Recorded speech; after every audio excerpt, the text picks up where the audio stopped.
Good morning students. मैं पिंकी कुमारी विभिन्न online classes में आप लोग का स्वागत करती हूँ। आज मैं आप लोग को क्लास 7 हिंदी पाठ 1 हम पंछी उन्मुक्त गगन कविता पढ़ाने जा रही हूँ, जिसके रचयिता शिवमंगल सिंह सुमन हैं। आइए इस कविता की शुरुआत करते हैं। इस कविता में कवि शिवमंगल सिंह सुमन ने पक्षियों के बारे में बताया है कि पक्षियों को अपनी स्वतंत्रता कितनी प्यारी होती है। गुलामी से कहीं बेहतर होती है स्वतंत्रता। वैसे पक्षी क्या, वो मनुष्य हो या पशु, सभी को स्वतंत्रता प्यारी होती है। पहली पंक्ति है, हम पंछी उन्मुक्त गगन के पिंजर वध न गा पाएंगे, कनक तीलियों से टकराकर पुलकित पंख टूट जाएंगे। इसका अर्थ है, बच्चों ध्यान से सुनोगे। पिंजरे में बंद पक्षी कहते हैं कि हम खुले आकाश में विचरण करने वाले पक्षी हैं। हम पिंजरे में बंद होकर नहीं रह सकते। सोने के पिंजरे की सलाखों से टकरा कर हमारे पंख टूट जाएंगे। वास्तव में कवि ने पक्षियों के माध्यम से स्वतंत्रता के महत्व को दर्शाया है।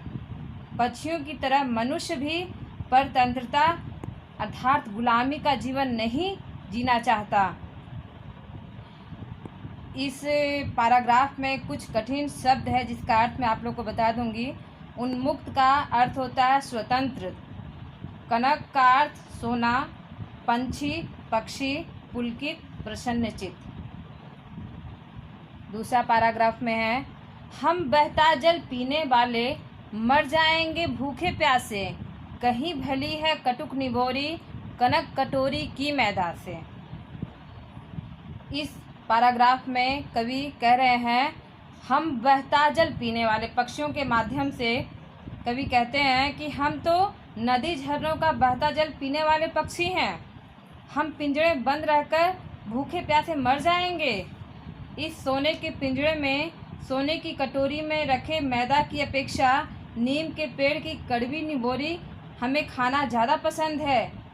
कवि कहते हैं कि पक्षी खुले वातावरण में घूम घूम कर बहता जल पीकर और नीम की कड़वी निबोरी खाकर ही खुश रहते हैं। उन्हें सोने के पिंजरे और सोने की कटोरी में विभिन्न प्रकार के खाद्य पदार्थ पसंद नहीं है। वो कड़वी निबोरी खाकर ही खुश है, परंतु उन्हें स्वतंत्रता चाहिए। इस पैराग्राफ में भी कुछ कठिन शब्द है, जिसका मैं शब्दार्थ आप लोग को बता देना चाहूँगी। कटुक का अर्थ है कड़वी, निबोरी का नीम का फल। अगली पंक्ति है, स्वर्ण श्रृंखला के बंधन में अपनी गति उड़ान सब भूले, बस सपनों में देख रहे हैं तरुकी फुनगी पर के झूले। इन पंक्तियों में कवि कह रहे हैं पक्षियों के माध्यम से कि सोने की सलाखों से बने हुए पिंजरे में रहकर तो हम अपनी उड़ान और गति भी भूल गए हैं। अब तो केवल सपनों में देखते हैं कि वे पेड़ के सबसे ऊंची डाल पर झूल रहे हैं। इसमें भी कुछ कठिन शब्द है, जिसका मैं अर्थ बता देना चाहूँगी आप लोग को। स्वर्ण मतलब होता है सोना, गति का मतलब चाल, तरु का मतलब पेड़, फुनगी का अर्थ है वृक्ष की सबसे ऊपरी टहनी का सिरा। अगली पंक्ति है, ऐसे थे अरमान की उड़ते नीले नभ की सीमा पाने, लाल किरण सी चोंच खोल चुगते तारक अनार के दाने। इन पंक्तियों के माध्यम से पिंजरे में बंद पक्षियों के बारे में कवि कहते हैं कि पक्षियों की ऐसी इच्छा है कि उड़ते उड़ते नीले आकाश की सीमा को वे छू लें। ऐसे करने में भले ही उनके प्राण क्यों न चले जाएं, अपनी लाल किरण रूपी चोंच से आसमान के तारे रूपी अनार के दानों को चुग ले। इसमें भी कुछ कठिन शब्द हैं जिसका अर्थ मैं आप लोग को बता देना चाहती हूँ। अरमान का अर्थ है दिल की इच्छा। नभ आकाश, तारक तारे। अगली पंक्ति है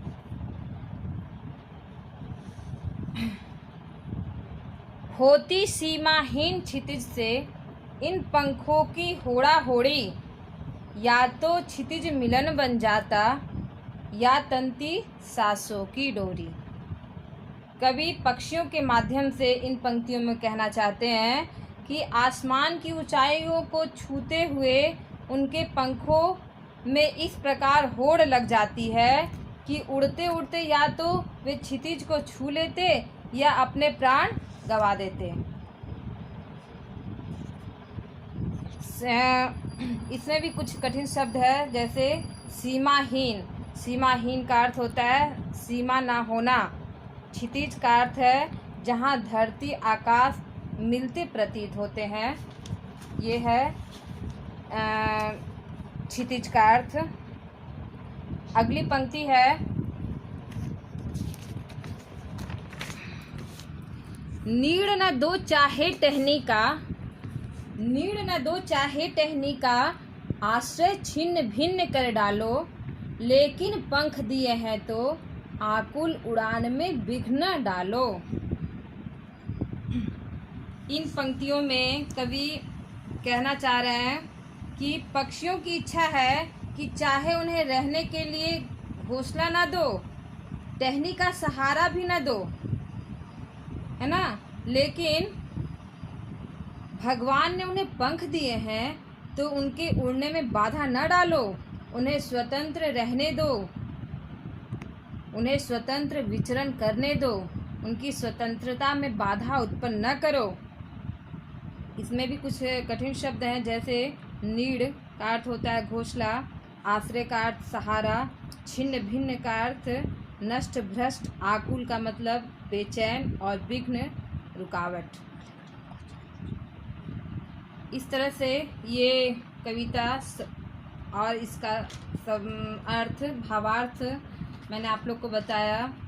अब आप इस कविता को याद कर लोगे और इसका भावार्थ कॉपी में लिख लोगे, और नेक्स्ट वीडियो में मैं इसका क्वेश्चन आंसर आप लोग को बताऊंगी। धन्यवाद।